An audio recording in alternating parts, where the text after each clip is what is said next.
السلام عليكم ورحمة الله تعالى وبركاته. كما تشوفوا اليوم غنحضروا هاد المورقة بعجينة سهلة وتتجي مورقة بزاف وفتية بطريقة سهلة ان شاء الله. نبداو على بركة الله. بالنسبة للمقادير ديال العجين غنحتاجو هنايا ربعة ديال الدقيق اولا 250 غرام ديال الدقيق الفورس. غنضيفو عليها كاس ديال الفينو ومعلقة كبيرة ديال السكر، شوية الملحة، واحد 3 المعالق كبارين ديال الزيت. هنا بالنسبه للزيت هو اللي تيخليها تجي فتيه اكثر. هكذا 3 المعالق كبار ديال الزيت. صافي غنجمعوها بالماء يكون عادي غير من الروبيني، يعني ما دافي ما والو. بالنسبه للعجينه من الاحسن ما تكونش خفيفه بزاف، يعني نحاولوا انها باش تجي واقفه شويه.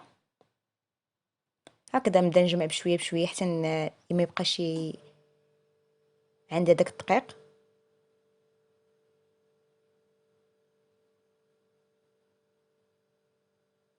هكذا كما شفتوا راه تجي شويه واقفه العجينه، ما تجيش خفيفه بزاف باش ما تعاوننا في الخدمه ديالها.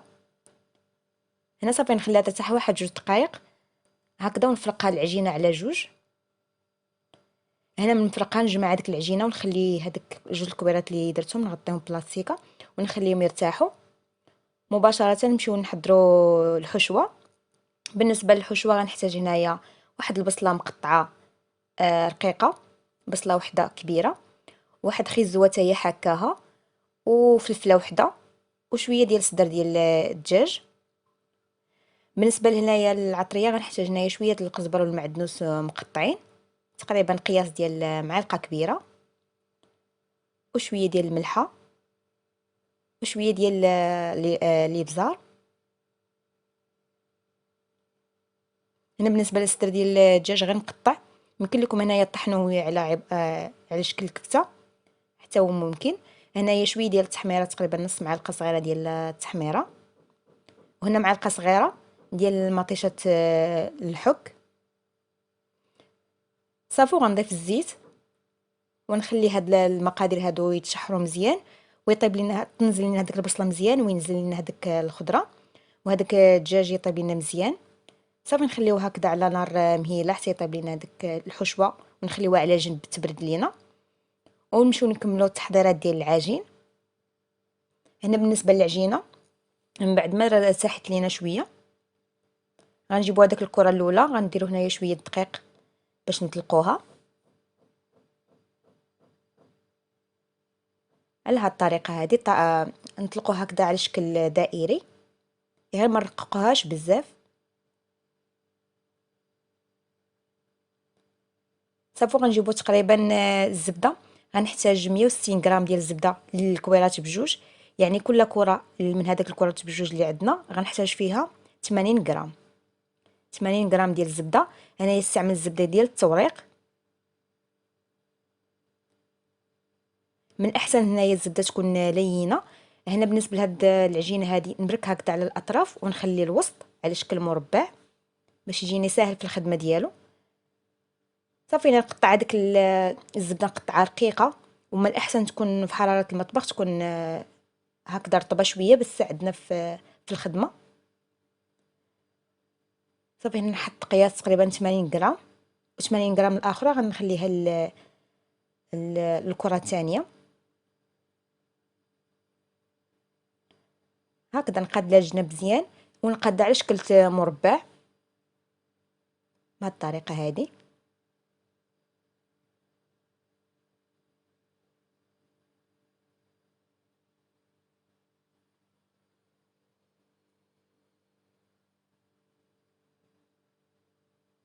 هنا من بعد ما نجمع ليها الاطراف مزيان صافي نبدا نضربها هكذا هي الاولى باش ما تخرجش لنا هذيك الزبده من الجناب. صافي نبدا نطلقها. انا بالنسبه للعجينه نطلقها مزيان تكون رقيقه، ونبقى هكذا نخلي عليها تشكل المربع باش تجينا سهله باش نجيو نلويوها. هنا من بعد ما نرققها مزيان غنتنيها على شكل هذيك الرغيفه المربع اللي تنديرو. هكذا نحاول نقاد ليها الاطراف باش تجينا متساويه من الفوق.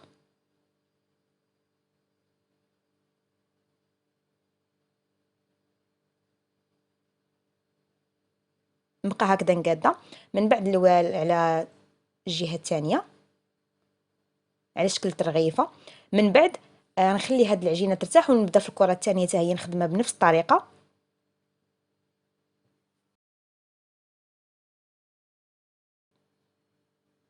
هنا من بعد ما كملت الكره الثانيه حتى هي درتها بنفس الطريقه، غنرجعوا للاولى اللي درناها هي اللي غنخدموا بها دابا. يعني حيت من الاحسن تكون طلقات شويه، نخدموا بالاولى باش تجينا سهله في الطليق ديالها، في نفس الوقت باش يجينا مورقه من الداخل. من الاحسن هنا نخليو العجينه شويه ترتاح.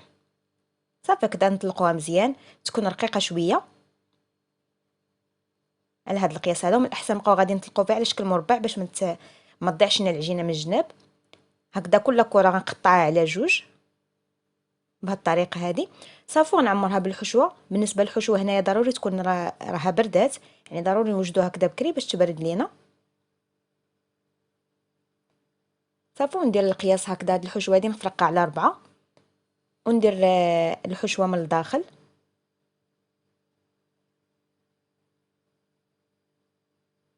هنا يمكن لكم تزيدوا الفرماج اللي بغيتو من الداخل، انا خليت غير الحشوه.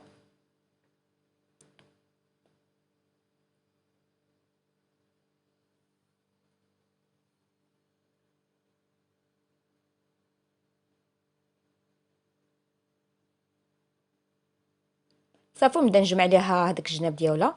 ندير هاد الاولى الثانيه هذه الاولى، من بعد ندهنها بشويه ديال الماء باش تلصق لينا مع الطرف الثاني. هكذا نجيب شويه الماء هكذا ندوز بايدي. صافي نرجع عليها الطرف الثاني حتى هو من الفوق ونحاول نبرك عليه شويه ونقادها بايدي باش تجي مقاده ونقلبها. يعني هاد الطرف اللي تنصايبو دابا هو اللي غيجي من التحت.